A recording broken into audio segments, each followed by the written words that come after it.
जय श्री कृष्ण मित्रों, मैं संजय गुप्ता शो में पुनः आपका स्वागत करता हूं। इस बार महाभारत की कथा लेकर ही मैं आपके सामने उपस्थित हूं। आदि पर्व का ही है मांडव्य ऋषि की कथा। जो भाग हमने पहले सुना था कि विदुर जी का जन्म हो जाता है, वहाँ तक हम लोगों ने पिछले भाग में हमने सुना था। तो यहाँ पे जन्मेजय की एक सहज जिज्ञासा जागती है और वो ऋषि वैशंपायन जी से पूछते हैं कि धर्मराज ने ऐसा कौन सा कर्म किया था जिसके कारण उन्हें ब्रह्म ऋषि ने श्राप दिया और वो शूद्र योनि में पैदा हुए। तो वैशंपायन जी आगे वर्णन करते हैं कि बहुत समय पहले मांडव्य नाम का एक यशस्वी ब्राह्मण थे। वे बड़े धैर्यवान, धर्मज्ञ, तपस्वी तथा सत्यनिष्ठ थे। वे अपने आश्रम के दरवाजे पर वृक्ष के नीचे हाथ ऊपर उठाकर तपस्या करते थे। उन्होंने मौन का नियम ले रखा था। ठीक है, यहां तक तो हम लोगों ने सुन लिया। उन्होंने मौन का नियम ले रखा था।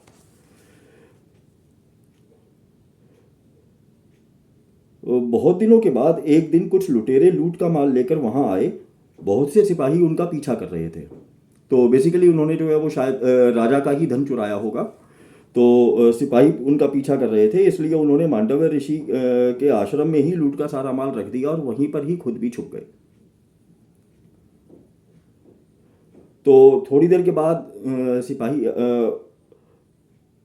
सिपाही आए और उन्होंने मांडव्य ऋषि से पूछा कि लुटेरे किस ओर भागे हैं। वो मौन रहे, उन्होंने कोई इंडिकेशन या कोई इशारा वगैरह कुछ नहीं किया। हम उनका सिपाही बोले कि शीघ्र बतलाइए, हम उनका पीछा कर रहे हैं। मांडव्य ने कुछ भी उत्तर नहीं दिया। राज कर्मचारियों ने उनके आश्रम की तलाशी ली तो वहां पर उनको लूट का माल और लुटेरे दोनों मिल गए। और सिपाहियों ने मांडव्य मुनि और लुटेरों को पकड़कर राजा के सामने उपस्थित किया। राजा ने विचार करके सबको सूली पर चढ़ाने का आदेश दिया। मांडव्य मुनि सूली पर चढ़ा दिए गए और लुटेरे जो है वो मर गए, परंतु मांडव्य ऋषि जो है वो जीवित रहे। कई दिन वो सूली पर टंगे रहे और वो जीवित रहे। और वहाँ बहुत से ऋषियों को निमंत्रित किया। ऋषियों ने रात्रि के समय पक्षियों के रूप में आकर दुख प्रकट किया, सूली पर ही बैठे बैठे। मांडव्य ऋषि ने कहा कि मैं किसको दोषी बताऊं, यह मेरे अपराध का ही फल है। और पहरेदारों ने भी देखा कि बहुत दिन हो गए सूली पर चढ़े हुए और इनका कोई फर्क नहीं, वो ऐसे ही जीवित है और वो सूली पर ही टंगे हुए हैं। तो उन्होंने राजा के पास गए, राजा को जाके सारा जो वृतांत है वो सुनाया। और तो राजा ने भी आके और जो है वो प्रार्थना की कि मैंने अज्ञानतावश आपका बहुत बड़ा अपराध किया, आप मुझे क्षमा कीजिए, मुझ पर प्रसन्न होइए। तो मांडव्य ने राजा पर कृपा की, उन्हें क्षमा कर दिया। वे सूली पर से उतारे गए। जब बहुत उपाय करने पर भी शूल उनके शरीर से नहीं निकला, वो शूल उनके शरीर में फंसा ही रह गया। और इस तरह से उन्होंने तपस्या की और दिव्य लोकों को प्राप्त हुए। और वहाँ से वो धर्मराज के पास गए और धर्मराज के पास जाके पूछा कि ये किस अपराध का फल था जो मुझे मिला है। तो उन्होंने बताया, धर्मराज ने कहा कि जब आप एक छोटे बच्चे थे तो आपने एक छोटे से पतंगे की पूंछ में सीख गड़ा दी थी, उसी का ही फल है। जैसे थोड़े से दान का अनेक गुना फल मिलता है, वैसे ही थोड़े से अधर्म का भी अनेक गुना उसी तरह से गुणा करके फल मिलता है। तो आपने वो जो पतंगे को सीख फंसाई थी तो वो शूल में परिवर्तित हो गया। तो धर्मराज ने कहा कि धर्मराज से उन्होंने पूछा कि मेरी आयु उस समय क्या थी। तो धर्मराज बोले, आप 12 वर्ष के बालक थे आप उस समय। तो उन्होंने कहा कि इस समय तो लोगों को बच्चे को अपना भला बुरा कुछ भी ज्ञात नहीं होता, कुछ भी पता नहीं होता।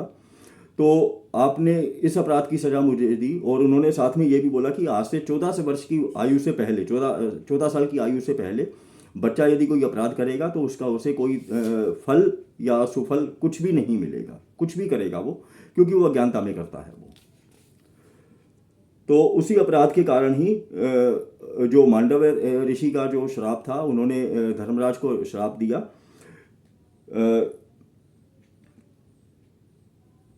कि धर्मराज शूद्र योनि में विदुर के रूप में वो शूद्र योनि में आप जन्म लोगे और आपको मनुष्य बनना पड़ेगा, क्योंकि आपने जो अबोध बालक है उसके अपराध का दंड मुझे दिया है।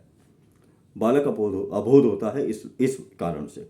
तो उन्होंने धर्मराज को श्राप दिया कि शूद्र योनि में जन्म लेकर आपको मनुष्य बनना पड़ेगा। आज मैं संसार में कर्मफल की मर्यादा स्थापित करता हूँ कि 14 वर्ष की अवस्था तक किए गए कर्मों का कोई पाप नहीं लगेगा, उसके बाद किए हुए कर्मों का फल उसको अवश्य मिलेगा। तो यहाँ पर ये मैं समाप्त करता हूँ। अब थोड़ा सा आगे चलते हैं। धृतराष्ट्र आदि का विवाह और पांडु का दिग्विजय। जन्मेजय धृतराष्ट्र पांडु और विदुर के जन्म से कुरुवंश, कुरु जांगल देश की और कुरुक्षेत्र तीनों की ही बड़ी उन्नति हुई। अन्न की उपज बढ़ गई, समय पर अपने आप वर्षा होने लगी, वृक्षों में बहुत से फल फूल लगने लगे। वही सेम इंडिकेशन जो एक अच्छे राजा के आने पर दिखते हैं प्रकृति में, तो सेम वही चीज़ें वहाँ पर भी जो है वो दिखाई देने लगी। जैसे चोर डाकुओं का भय भी समाप्त हो गया और प्रकृति भी जो है वो धन धान्य से परिपूर्ण हो गई और समय पर वर्षा वगैरह ये सब होने लगी। और भीष्म जी के नेतृत्व में धृतराष्ट्र, पांडु और विदुर सभी ने अपने अपने जैसा जिसका ज्ञान था, जैसा जिसका एक तरह से कहिए कि जैसे जो जिस लायक था, जैसे कि शस्त्र ज्ञान वगैरह ये सब, नीति ज्ञान सब उन्होंने जो है वो अपने ये विदुर जी को, और जो धृतराष्ट्र है शस्त्र ज्ञान और ये सब धृतराष्ट्र है, और इसके अलावा जो है वो विदुर हैं और पांडु हैं। इन सबको उन्होंने जैसे जैसे जिसकी रुचि थी उसी के अनुसार उनको शिक्षा ग्रहण करवाई गई। और उसके बाद जो पांडु थे वो श्रेष्ठ धनुर्धर बने। और धृतराष्ट्र जैसे आप जानते हैं बल बहुत था, और वो लोहे को भी पकड़ के अगर वो चाहे तो वो चूर्ण कर सकता था, उसका लोहे को भी वो फोड़ सकता था, फौलाद को भी इन द सेंस। और विदुर जी की नीति आपको पता ही है, ठीक है। तो यहाँ तो ये सब उनको जो है वो शिक्षा वगैरह दी गई। और उसके बाद फिर उनके विवाह का निश्चय किया गया। तो गांधार के जो राजा थे उनके पास संदेशा भिजवाया गया कि धृतराष्ट्र के लिए गांधारी का, और जो गांधारी थी उनके पिता का नाम था गांधार राज सुबल। और जैसे भीष्म जी को पता लगा तो कि बड़ी गुणवती कन्या है, तो उन्होंने संदेशा भिजवाया, और संदेशा भिजवाने के बाद उन्होंने एक्सेप्ट भी कर लिया उसको। और जैसे ही उनको पता लगा गांधारी को कि मेरे पति नेत्रहीन है, तो उन्होंने भी अपनी आंखों पर पट्टी बांध दी कि जब वो ये नहीं देख सकते, कुछ इस जगत को नहीं देख सकते क्या है क्या नहीं है, तो मैं भी नहीं देखूंगी। और अपने पति और उनका जो भाई है शकुनी ने अपनी बहन को धृतराष्ट्र के घर पहुंचा दिया। और उसके बाद ऑलमोस्ट आपको पता ही है, वो भी एक तरह से जैसे आजकल होता है घर जवाई से वैसे ही वो घर भाई हो गया था या घर साला हो गया था वो। और यदुवंशी सूरसेन थे, उनकी पुत्री थी प्रथा। जो वसुदेव जी जो है उनके भाई थे। तो इस कन्या को शूरसेन ने अपनी भुआ के संतानहीन लड़के कुंती भोज को गोद दे दिया था, और वह कुंती भोज की धर्म पुत्री थी प्रथा, अथवा कहिए कुंती। तो इसलिए कुंती कई राजाओं ने उसे मांगा था, तो इसलिए कुंती भोज ने स्वयंवर किया, और स्वयंवर में कुंती ने वीरवर जो पांडु थे उनका वरण कर लिया। और राजा पांडु वहाँ से हस्तिनापुर लौट आए, और महात्मा भीष्म पांडु का एक और विवाह करने का निश्चय किया। और अतः वे मंत्री, ब्राह्मण, ऋषि मुनि और चतुरंगिणी सेना के साथ मद्रराज की राजधानी में गए। उनके कहने पर शल्य ने प्रसन्न चित्त से अपनी यशस्विनी एवं साध्वी बहन माद्री का विवाह उनके साथ कर दिया। और उसके बाद विधिपूर्वक विवाह करने के बाद महात्मा पांडु अपनी दोनों स्त्रियों के साथ आनंद से रहने लगे। पिता पांडु ने पृथ्वी के दिग्विजय करने की ठानी, और यहाँ से उनका जो है वो दिग्विजय आरंभ होती है। और जैसे कि आपको पता है कि भीष्म जी ने जो है वो पांडु को ही राजा बनाया था।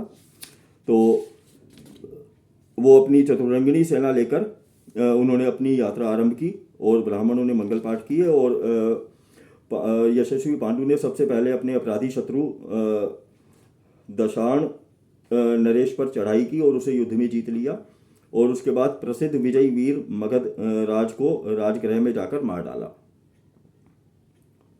मगध भी एक तरह से उन्हीं के ही संरक्षण में या उन्हीं की ही अधीनता में आ गया था। और उसके बाद काशी, शुंभ, पुंड्र आदि जो स्थान थे वहाँ पर जो राज्य थे उन पर भी विजय पताका फहराते हुए आए। या तो जो राजा थे या तो उन्होंने अधीनता स्वीकार की या जो है वो युद्ध में मारे गए। और इसी के साथ भीष्म जी ने सुना कि राजा देवक के यहाँ एक सुंदरी एवं युवती दासी पुत्री है। उन्होंने उसे मांगकर परम ज्ञानी विदुर जी के पास के साथ उनका विवाह कर दिया और उनके गर्भ से विदुर के समान ही गुणवान कई पुत्र उत्पन्न हुए। तो आज की कथा मैं यहीं पे ही समाप्त करता हूँ और अगले भाग में पुनः आपसे मुलाकात आपसे भेंट होगी और तब तक के लिए आज्ञा दीजिए। और यदि आपको ये मेरी प्रस्तुति पसंद आई है तो कृपया लाइक, शेयर और सब्सक्राइब अवश्य कीजिए।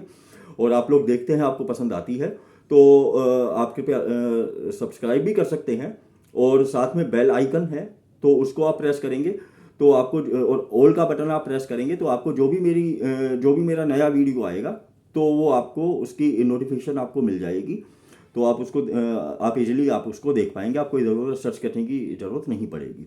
तो इसी के साथ ही मैं आपसे अपनी वाणी को विराम देता हूँ और जय श्री कृष्ण।